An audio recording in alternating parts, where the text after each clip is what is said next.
pa ielām, svešā zemē svešgars.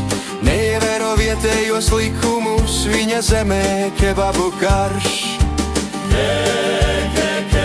Kebabs apmaldījies.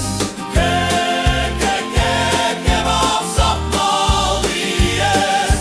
Savas vēlmes kliedz, svešā sētā valdīt grib, bet atgriezties mājās nevēlas, viņam šī vieta jau salda.